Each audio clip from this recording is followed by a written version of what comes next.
Porto do Itaqui parece estar de parabéns. Teve um crescimento acima do que era esperado nesses primeiros meses do ano, se comparado com o mesmo período do ano passado. O crescimento chegou a 8%, bem acima do que estava previsto. Mas quais os fatores que levaram esse desenvolvimento? É sobre esses e outros assuntos que nós vamos falar no programa de hoje. E quem veio tomar café comigo para falar sobre tudo isso foi o diretor-presidente do Porto do Itaqui, o Gilberto Oliveira Lins Neto. Bom dia. Bom dia, Elda. Tudo bom? Tudo Prazer estar tomando café com você hoje. Pois é, vamos tomar café então? Vamos começar de coisas boas, porque é bom tomar café e conversar coisa boa, né? Com certeza. Vamos lá, crescimento de 8%. O que isso representa na administração que está começando, vamos dizer assim? Olha, isso é um desafio e, ao mesmo tempo, uma consagração para nós que estamos começando na administração, que já estamos superando as metas que foram previstas, né? Eu recebi o Porto com uma previsão de crescimento algo em torno de 3 a 4%, e nós já conseguimos entregar de janeiro a junho 8% de crescimento. Então isso demonstra... que dobraram mais ou menos, né? Isso demonstra que a equipe está engajada, que a gente tem esse compromisso com o crescimento, né? Esse compromisso com o Maranhão, esse grande equipamento maranhense, do povo maranhense, ele precisa dar esse retorno, ele precisa dar esse orgulho para o Maranhão. Aí, quando a gente alcança essas metas assim, que a gente começa assim, lá em cima, é como se a gente tivesse botado o sarrafo bem alto. É um desafio. Ao mesmo tempo que dá esse orgulho, essa coisa toda, vem a responsabilidade, né, Gilberto? A partir de agora, como é que eu vou fazer? Como é que eu vou garantir esse crescimento? Que agora todo mundo vai ficar esperando desse jeito. Sempre. Então, como é que a gente garante esse crescimento? Com investimentos, com novas tecnologias, e é isso que o Porto tem buscado, em parceria com as empresas que lá operam. A gente tem buscado investimentos em novas tecnologias, equipamentos, e não esquecendo nunca da valorização da mão de obra, da valorização daqueles maranhenses que trabalham lá como os trabalhadores portuários avulsos, né, os nossos famosos TPAs. Então, há uma preocupação do Porto em fazer sempre essa balança entre o que é que a gente busca no investimento, na tecnologia, para não perder também a valorização da mão de obra. Então esse é o nosso desafio hoje, buscar os parceiros, buscar investimentos, abrir portas do Porto para outras regiões. A gente costuma dizer que o Porto de Itaqui, esse gigante, ele não é só do Maranhão. Ele é um porto hoje pertencente ao Piauí, pertencente ao Tocantins, pertencente à Bahia. E nós temos a região do Mato Piba, Maranhão, Tocantins, Piauí e Bahia, que a maioria das suas cargas escoam pelo Porto de Itaqui. Então hoje nós somos um porto regional. Nós temos essa preocupação em atender toda uma região. É um porto, um dos portos mais importantes, se não o mais importante, eu não tenho nenhuma ressalva em dizer, e isso não é demérito para os outros portos, que nós somos o porto mais importante do Arco Norte do Brasil. Ou seja, de Minas Gerais para cima não tem nenhum porto que movimente tanta carga como o Porto de Itaqui. Isso é motivo de orgulho. Claro, isso nos faz orgulharmos, o maranhense precisa ter esse conhecimento, a gente precisa divulgar cada vez mais isso. Trazer o porto para próximo da população, da sociedade. A sociedade precisa ter esse conhecimento. Quais são os fatores, na sua opinião, que leva o Itaqui a esse patamar e traz esse reconhecimento quando ele consegue fazer um crescimento que a gente não estava esperando e que vai além do que a gente espera? O Itaqui, ele é um porto abençoado por Deus. Primeiro, e bonito por natureza. Bonito por natureza. Primeiro, por conta da sua profundidade. Nós temos aqui profundidades, que é o calado, que a gente chama tecnicamente, que foi a natureza que preparou e entregou ao Maranhão. Em contrapartida, ele também vem com uma forte corrente, com uma forte maré. Ou seja, a gente tem uma variação de maré que é uma das maiores do mundo. A gente perde a segunda maior variação de maré do mundo. Então a gente só perde para Roterdã. Esse é famoso, né? Que tinha um navio que só atracava lá e cá, né? Por conta da profundidade, né? Então isso daí faz com que o Itaqui seja diferenciado. Né?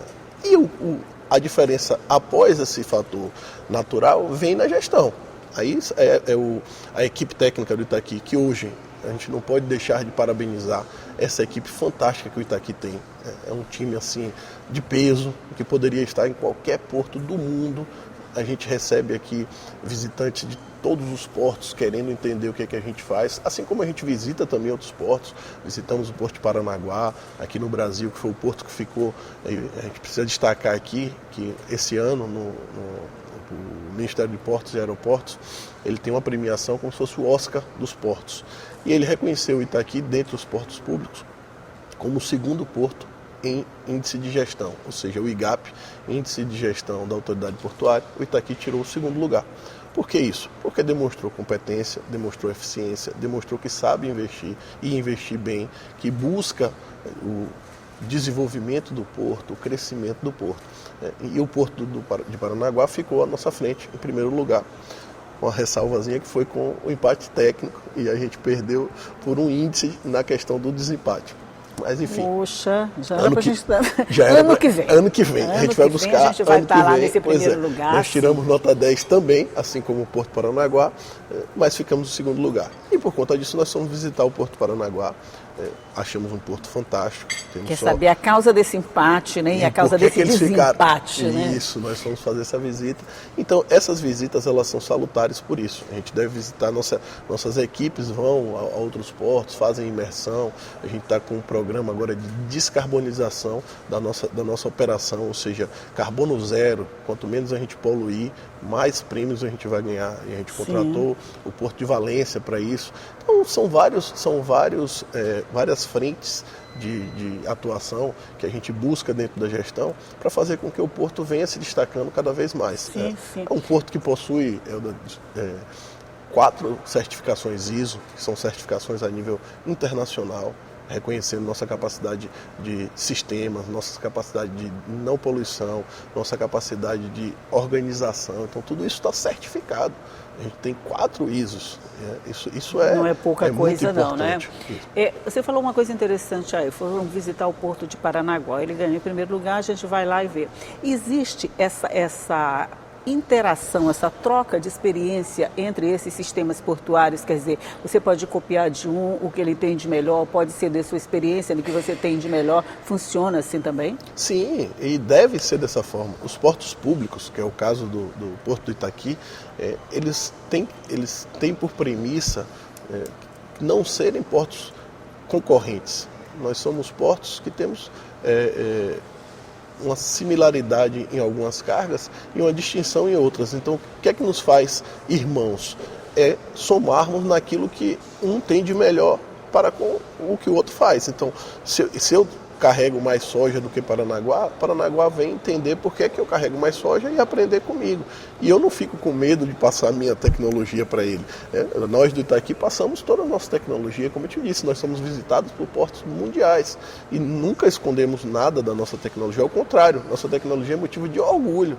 Por que nós conseguimos chegar àquilo ali? A gente quer mais é passar isso à frente. Então, existe sim, como você perguntou aí, essa troca, essa interação, e isso não é, volto a dizer, concorrência. Isso não é concorrência, isso é saudável. Isso é interação, isso é em prol do desenvolvimento de uma nação. A gente tem que ter essa noção de que o porto é um vetor de desenvolvimento do país e para o Maranhão, o porto do Itaqui, esse gigante, tem que ser vetor de desenvolvimento do Estado. O Estado do Maranhão passa por ali o seu desenvolvimento. Mas ao mesmo tempo que vocês fazem essas interações, um porto com outro porto, vem um outro lá de outro país visitar as nossas tecnologias, essa coisa toda, tem a diferenciação entre outros. Por exemplo, a gente e o Paranaguá, de repente você tem a diferenciação na carga, no sistema de carregamento, tem essas coisas assim que o tornam diferente, cada um diferente do outro? Sim, os portos têm sua singularidade. Como eu te disse, o Itaqui ele é um porto abençoado por Deus pela sua profundidade. Se você for comparar, a grosso modo, nós temos berços aqui, que são locais onde o navio atraca, né, são os piers, com 18 metros de profundidade natural. Ou seja, você consegue receber um navio que tem até 18 metros de profundidade abaixo da linha d'água. Essa profundidade só existe aqui?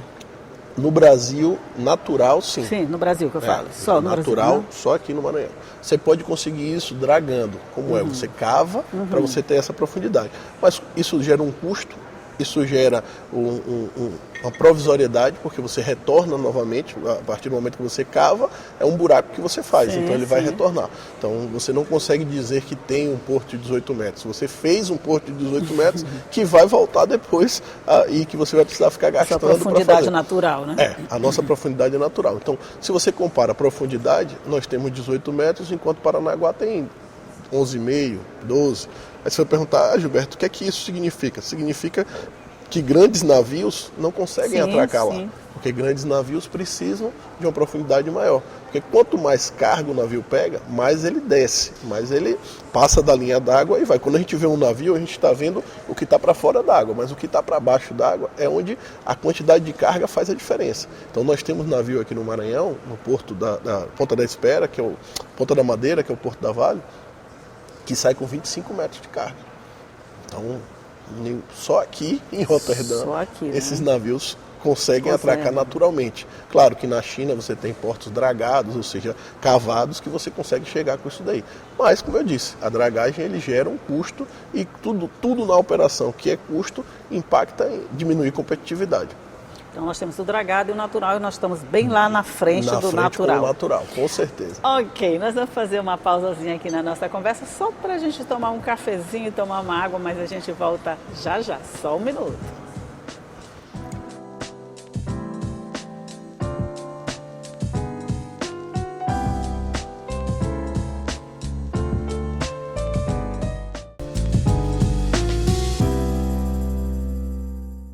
Já estamos de volta conversando aqui com Gilberto Oliveira Lins Neto, que é diretor-presidente do Porto do Itaqui, falando todos esses resultados conseguidos.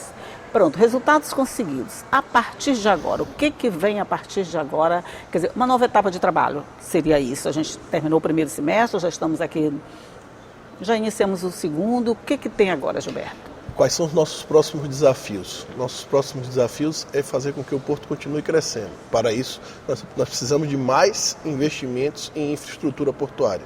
O que é que isso significa? Significa que a gente precisa construir mais locais de atracação de navio. Hoje nós já estamos chegando ao nosso limite da quantidade de espaço para navios encostarem no porto. Nós temos quantos? Com certeza. Porto de atracação? Hoje nós temos nove berços, do 99 ao 108, e nós estamos com a taxa de ocupação algo em torno de 95% ainda. Chega a dar congestionamento? Chega, verdade? Chega. Se a gente não tiver uma equipe que controle isso no detalhe, cada segundo faz diferença, então a gente está controlando. Então a gente precisa crescer nesse sentido. A gente precisa construir, nossa previsão aí é construir no mínimo mais 2 berços e deixar mais 2 planejados para o futuro, para que o Itaqui consiga dar uma aliviada nessa quantidade de navios recebidos. Mas quando a gente fala em construção de berços, a gente não está falando de uma coisa que acontece de uma hora para outra, né, de um ano para outro. A gente está falando em obras a médio e a longo prazo, é isso? Isso, a gente está falando de uma obra de 2 anos. Não é tão grande, mas o custo sim. A gente está falando de uma obra hoje de cerca de 350 milhões de reais, cada berço. Então, você tem um impacto financeiro muito grande, que você precisa se planejar, que você precisa ter respaldo financeiro para fazer essa obra. Então, a gente está se planejando para isso, estamos buscando esses recursos para fazer esses investimentos. A gente precisa investir também na questão de ferrovia, né? Nós somos um porto também abençoado por 3 ferrovias. Então a gente consegue chegar ao Porto do Itaqui com 3 linhas de trem diferentes. Então isso é fantástico. Se você for parar para pensar no modal de logística, você conseguir reduzir o frete rodoviário, que é o frete por carreta, que é algo em torno de 30% a 40% mais caro do que o ferroviário, e você tem no Itaqui 3 ferrovias alimentando o porto, então você realmente tem que agradecer muito. Essa também é uma característica nossa? É uma característica nossa. Nós temos outros portos que chegam. No Paranaguá você chega com 1 ferrovia, no Porto de Santos você chega com 3, então você tem, assim, nós estamos entre os melhores em nível de ferrovia. Nossa logística, né? Nossa logística, nossos modais de logística são fantásticos. O que é que a gente precisa fazer? Investir nisso, otimizar a operação dessa ferrovia. A gente precisa buscar tecnologias melhores para a ferrovia. Nós falamos, quando eu cheguei, eu costumo dizer que eu estou vendo uma maçã aqui e o nome que se dá legalmente, algo que se precisa ser feito dentro do Porto de Itaqui é pera. São peras ferroviárias. E o pessoal, a irmã da maçã. Aí o pessoal dizia assim, pô, que a gente precisa fazer uma pera e essa pera não sai. Eu digo, não dá para botar uma maçã, a maçã não. Que seria mais então, fácil. Eu brincava com isso, mas enfim, o que é a pera? A pera é o trem, ele entra hoje no Itaqui, a maioria dos trens, ele entra e sai no mesmo sentido. Isso demanda mais tempo, isso demanda a interrupção de uma via quando ele está parado descarregando. A pera, ela é um contorno dentro do porto que possibilita que um trem fique parado num determinado momento dela, o outro trem entre e consiga operar também. Então você é como se fosse um estacionamento de trens. Você consegue fazer essa logística para que vários trens entrem ao mesmo tempo, para que você não precise obstruir a ferrovia enquanto um trem está descarregando. Então você tem um trem descarregando e outro trem operando. Então essa pera é um investimento muito necessário para o Itaqui. Entendi. E é um Entendi a preferência pela pera e não pela maçã. Isso, entendeu? Por que a gente busca essa pera? E é um investimento de algo em torno de 600 milhões de reais. Veja a gente tem uma pera? A gente não tem uma pera, a gente hoje tem um ainda retorno. Não tem a gente a pera. A gente precisa fazer duas. A gente precisa construir 2 peras no Itaqui. Então esses são os desafios para que o Itaqui possa crescer. Você vai me perguntar, com essa pera, o que é que você vai ganhar? Olha, eu reduzo o tempo de operação de um trem hoje, um trem que leva hoje 24 horas para descarregar, ele vai passar a levar 4, 5 horas. É mesmo? Então você já vai dar essa efetividade. Muito. Quando um trem desse, ele diminui essa quantidade de tempo, você tem mais carga chegando no porto. Sim. Se você tem mais carga, você tem mais movimentação. E o porto ganha com movimentação. Só que se eu gero mais movimentação, eu preciso sair com essa carga. Como é que eu saio? Por navio. Se eu não tenho berço para o navio encostar, então tudo é uma cadeia. É uma cadeia, ciclo. né? Na medida em que você consegue uma pera, vamos dizer, a gente já sabe agora, todo mundo já sabe o que é pera, né, gente?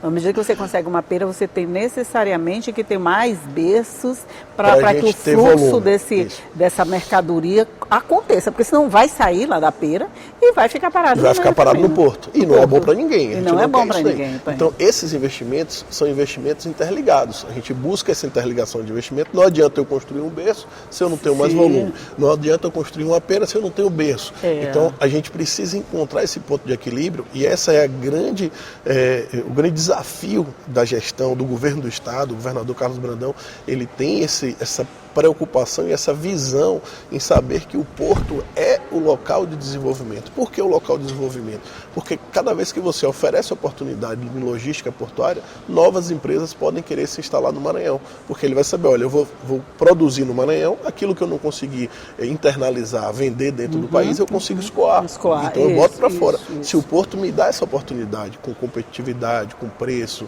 com ferrovia, eu consigo trabalhar de uma maneira muito mais competitiva e desenvolvo o nosso Estado. Entendi. Mas aí a gente precisa, para esses investimentos, que são altíssimos, né? Se construir pera, construir berço, deixar a maçã de lado, essa coisa toda que você está falando aí, a gente precisa investimentos. E investidores. A gente está num momento legal, vamos dizer assim, para fazer essa atração de investidores? Sim, como é que você atrai investidor? Você atrai investidor dando segurança jurídica a ele, mostrando que ele pode investir, que ele não vai perder o tempo nem o dinheiro dele. A gente fala tanto que o nosso café está frio. Tá, mas tá muito bom. Então, do que acontece? Ele precisa saber que ele tem segurança para investir no Estado. É isso que o Estado, o papel do governante é demonstrar ao investidor que ele tem segurança para investir. Isso que a gente busca. O governo do Maranhão passa essa segurança hoje. Então, os investidores estão buscando o porto. Quando eu fiz essa visita a Paranaguá, muitos investidores de lá vieram questionar como fazer para entrar no Maranhão.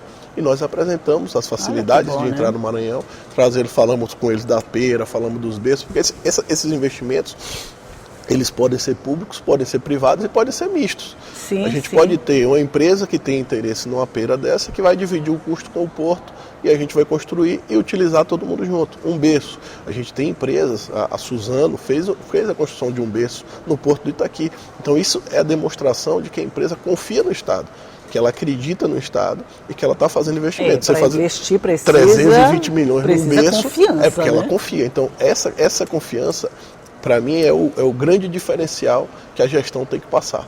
buscar o investidor. O cenário está bom? Está ótimo. Os investidores estão querendo investir. A gente só precisa demonstrar para eles que podem confiar no Maranhão, que no Maranhão tem segurança jurídica e que no Maranhão tem condições para que esse investimento aconteça rápido. Porque não adianta a gente também chamar o investidor, chegar aqui, uma burocracia muito grande, ele vai levar 5, 6, 8 anos para fazer um investimento, o retorno desse dinheiro demora, ele desiste de investir aqui. Então a gente precisa ter essa desburocratização do investimento. Mostrar para ele que é fácil investir, que o retorno é tranquilo. Entendi. A soja, Gilberto, continua sendo o nosso maior produto de exportação? A soja é o nosso carro-chefe na exportação. No mês de junho, nós batemos o recorde de movimentação de soja de todos os tempos do Porto do Itaqui. Desde quando o Porto do Itaqui nasceu até hoje. A gente está ótimo em quebra de recordes nesse tempo, Estamos quebrando bastante recorde, como você disse. O sarrafo está subindo, a responsabilidade está ficando grande. Esse sarrafo está indo lá para cima. Está muito alto. Então, só no mês de junho, nós fizemos 2 milhões de movimentação de soja, num único mês. Então, se você parar para pensar, a gente fez no mês de julho 3 milhões e 800 toneladas de movimentação de todas as cargas, soja, combustível. Esses 3 milhões e 800 do mês de julho representam mais do que 45% dos portos públicos do Brasil conseguem fazer no ano todo. Então, no único mês, no mês de julho, nós fizemos movimentação. Julho agora, não está ainda no retrovisor. Passadinho, pelo retrovisor. Ele nos deixou 3 milhões e 800 mil toneladas de movimentação. Então, 45% de todos os portos públicos do Brasil não conseguem fazer isso no ano, e nós fizemos no mês. Então, é muita responsabilidade. De janeiro a junho, nós fizemos 24 milhões de movimentação de carga. Então, Elda, o céu é o limite para o Porto do Itaqui. Se a gente conseguir fazer esses investimentos, se a gente conseguir trazer esses investidores, eu tenho certeza que nós vamos tomar vários cafés desse aqui só para falar de recordes que a gente está batendo. Pois o café está garantido, traga os recordes. Esse é o nosso desafio. Esse é o nosso desafio, é trazer mais recordes cada vez. Traga esses recordes que nós vamos comentar sim. O secretário de Assuntos Estratégicos do Governo e Projetos Estratégicos estava me falando da criação ou da implantação de um porto em Alcântara. De que forma isso pode impactar positivamente também no Porto do Itaqui? Quanto à Baía de São Marcos, que é onde está localizado o Porto do Itaqui, o Porto da Ponta da Madeira, o Porto da Alumar, ela é uma das melhores baías do mundo para implantação de portos com alto calado, que a gente chama, portos que têm grandes profundidades. Então a Baía de São Marcos, no mundo, é um dos melhores locais para a implantação desses portos. Portos para grandes cargas, portos que pegam navios, comportam navios graneleiros grandes, navios de minério. Então, o projeto do Porto de Alcântara, que está sob a batuta do secretário José Reinaldo, ex-governador, uma pessoa de uma visão fantástica, um grande idealizador de projetos para o estado do Maranhão, pode sim somar muito, porque quanto mais cargas você consegue direcionar para o estado, se você não consegue escoar por Alcântara, ele vai vir para o Itaqui, e vice-versa. Hoje, se eu tivesse o Porto de Alcântara e o Itaqui com essa falta de berços, falta de pia, eu podia direcionar minha carga para Alcântara. Então, é aquilo que eu te falei, é uma irmandade entre portos que já existem em estados diferentes. Imagina dentro de uma mesma baía, dentro do mesmo estado. Então a gente vai só somar. Então é um projeto fantástico para o Porto do Itaqui. A gente não sabe o tempo desse projeto, aí o secretário Zé Reinaldo deve ter passado maiores detalhes, mas acontecendo e estando em funcionamento vai ajudar muito o Porto do Itaqui. Olha, Gilberto, a gente passaria a manhã inteirinha aqui falando sobre o Porto do Itaqui, porque quanto mais a gente fala, parece que mais tem que falar, né? Mas vamos marcar novas conversas nessa mesa e você vai me trazendo os números melhores a cada café, combinado? Com certeza, trarei todos esses recordes. E eu queria deixar aqui, Elda, um convite, uma provocação para a população maranhense, que eles visitem o Porto do Itaqui. Porto do Itaqui, nós tivemos agora nós recebemos no Porto um veleiro, Cisne Branco, que é um veleiro da Marinha Brasileira, que estava aberto à visitação, e muitos questionavam, recebi várias mensagens nas redes sociais dizendo, olha, não consegui levar meu filho para ver o veleiro, meu filho sonha em ver um navio, e foi muito pouca. E o controle dessa visita foi feito pela Marinha, a quantidade de vagas para essa visitação. Mas eu queria dizer o seguinte, o Porto do Itaqui está aberto diariamente para visitação. Isso não precisa um veleiro especial. Não precisa ter um veleiro específico aqui. Você pode ir visitar quando você quiser. Você entra no site, nas nossas redes sociais, lá no www.emap.ma.gov.br e você vai ter toda a orientação, passo a passo de como fazer para levar seu filho para conhecer um navio, para levar seu filho para conhecer o maior porto público do Arco Norte, o porto nota 10 do Maranhão. Então você precisa levar ele lá para ele ter esse orgulho. Isso. E para nossa equipe. A gente não tem orgulho que a gente não conhece, né? Pois é, e assim, um equipamento como esse, ele tem que ser divulgado. O maranhense tem que sair daqui e dizer, olha, eu tenho um porto e eu tenho um dos melhores portos do mundo. Pois é, quando eu sair daqui, o que tem de bom no seu estado? Nós temos um porto que é um dos maiores do mundo e você aí já vai saber falar a respeito, né? E essa pessoa que ele falar vai querer conhecer esse porto. Com toda vai querer vir para cá. Então a gente legal já gera esse um turismo. Convite. Pronto, gente, legal esse convite. Quer conhecer o porto? Agenda, vai lá, conhece. Diz que a gente só passa a respeitar e admirar aquilo que a gente conhece. Se a gente passar a conhecer tudo isso, não precisa vir um navio especial, um veleiro especial, para conhecer o que é nosso. É legal, você vai gostar, você vai passar adiante e a gente passa a ser reconhecido por essa riqueza que a gente tem. Gilberto Oliveira, muito obrigado por essa conversa. Eu que agradeço, estamos sempre à disposição. Obrigado, volte Obrigado sempre. Pelo café. Obrigado pelas informações. Agora volte com mais informações desse tipo, com tá? certeza. Agora eu só quero daí para frente, de 8 para frente, tá? Pode deixar, Helder. Tá. Muito obrigada, bom dia para você que está aí do outro lado nos assistindo e que sabe que todo dia eu estou aqui te esperando. E tomara que todo dia as notícias sejam sempre tão boas assim. Tchau e até a próxima.